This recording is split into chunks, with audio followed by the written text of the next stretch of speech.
The governor will not make his official decision until sometime before 6 p.m. on Tuesday, the day of the scheduled death sentence, where both sisters will be present. In Jackson, Lisa Brown, WLBT News. This center is a safe haven for students of South Jackson. However, with the possibility of closing, the kids will have nowhere to turn.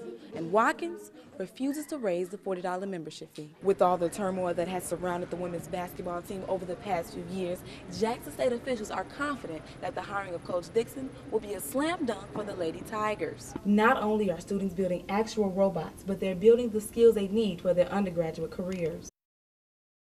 Curtis Jackson, a convicted killer, spent the last 21 years in prison for the death of his 2 nieces and 2 nephews committed in 1990. Now, his family is appealing for clemency.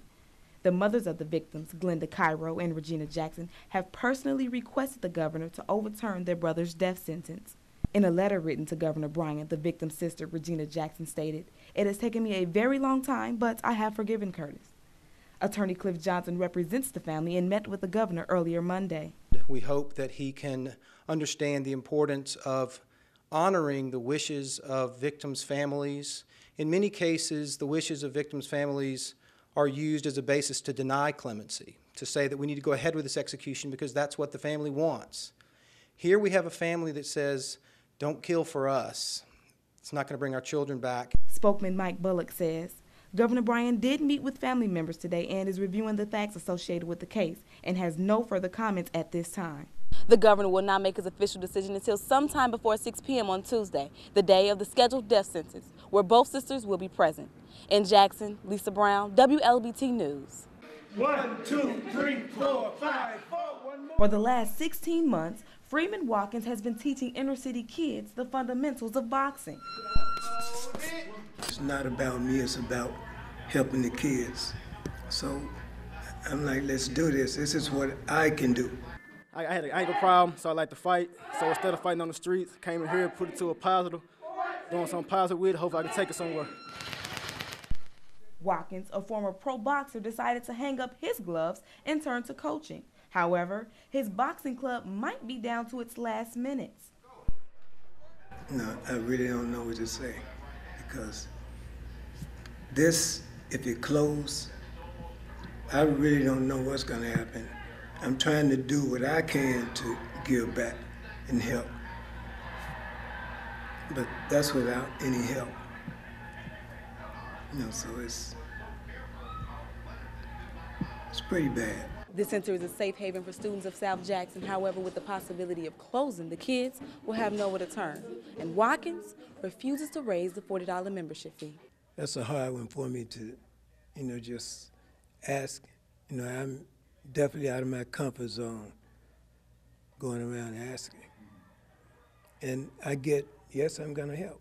I get that a lot. Well, nothing's coming back.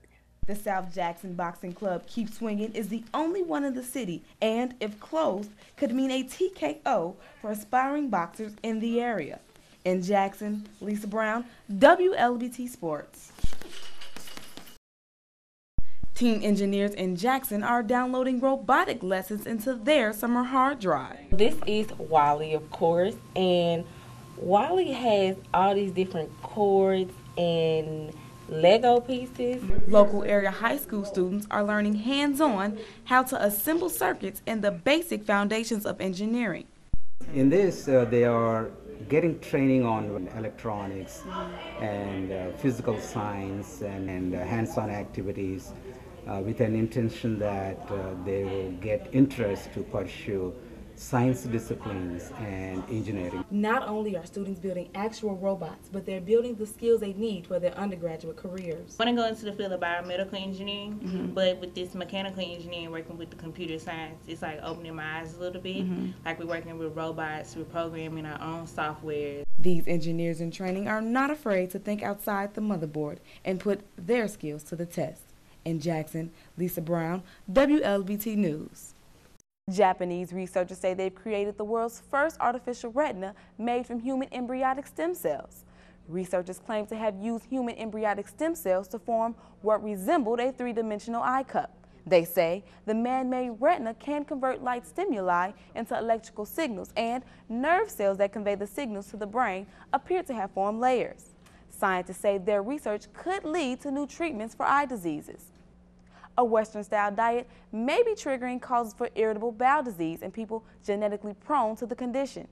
A new study in mice reveals concentrated milk fat, which is common in processed and confectionery foods, can trigger changes in gut bacteria. This change produces harmful bacteria that causes the immune system to damage stomach tissue, and once the process starts, it is difficult to stop. Stroke is a leading cause of death and disability in the U.S. While age does play a role, stroke can occur at any age. In fact, the Centers for Disease Control and Prevention says about a quarter of strokes occur in people younger than 65. And here's more in today's Medical Matters.